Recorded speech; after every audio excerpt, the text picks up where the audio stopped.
और नवरात्रे में भी देवी की आराधना का एक स्मरण का सुख है महाराज। ज्योत का विधान है, नवरात्रे में देवी की ज्योत लगती है, अखंड ज्योति लगती है, जवारे बुआए जाते हैं, कलश लगता है।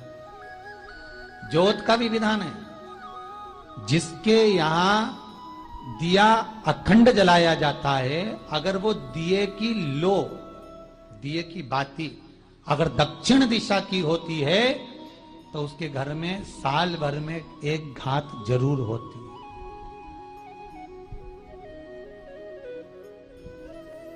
जो दिया अखंड जलता है उसकी बाती का मुख दक्षिण का नहीं होना चाहिए।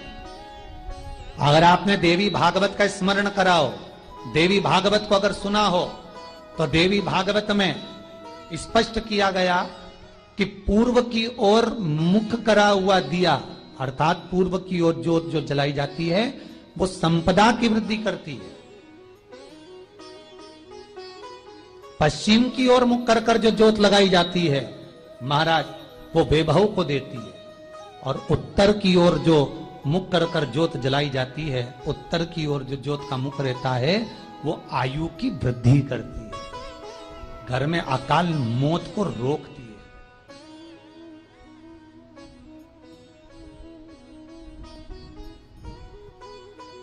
नवरात्रे का जो भाव तत्व है उसको भी अच्छे से समझ लेना।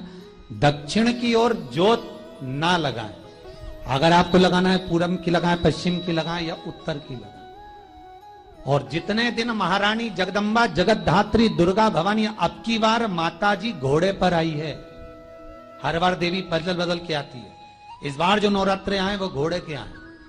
तो घोड़े पर जो देवी जी आती है वो समृद्धि को देने वाली आती है, लक्ष्मी की वृद्धि करने वाली आती है। जैसी घोड़े की रफ्तार होती है उस रफ्तार से लक्ष्मी घर में आती है। तो ये मत सोचना कि कोरोना महामारी ने हमको नीचे गिरा दिया या कोरोना महामारी ने रोक दिया, कमाई के स्रोत रोक दिए, धन रोक दिया, चिंता मत करना।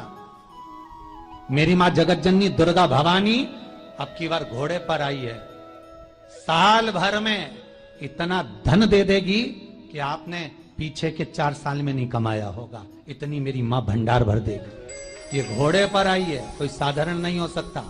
देवी भागवत में स्पष्ट किया गया, जब जगदम्बा मगर पर आती है उसका भाव अलग है, और जगदम्बा जब हाथी पर आती है उसका भाव अलग है, और जगदम्बा जब घोड़े पर आती है तो जगत को समृद्धिवान बना देती है, वैभव में कमी नहीं आती।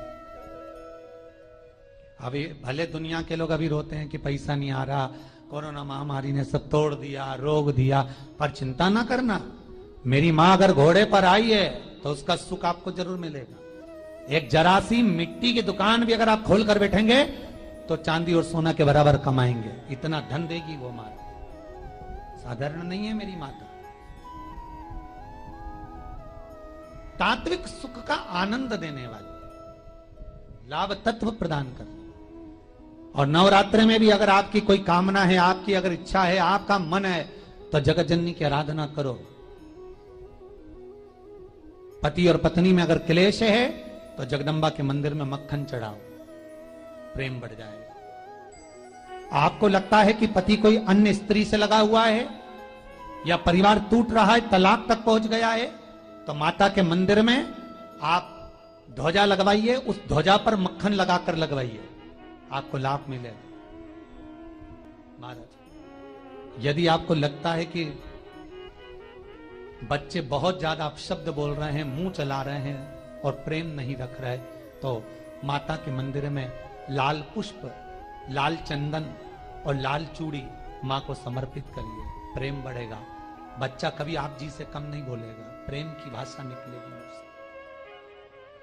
मां जगतजननी की आराधना, जगदम्बा की उपासना। नवरात्रे में 9 दिन में से कोई एक दिन ऐसा ले लो जिस दिन कन्याओं का भोजन कराओ, साथ में उनको लाल चुनरी ओढ़ाओ या कोई लाल वस्त्र, लाल पूजन की सामग्री उनको दो, सुख मिलेगा, आनंद आएगा।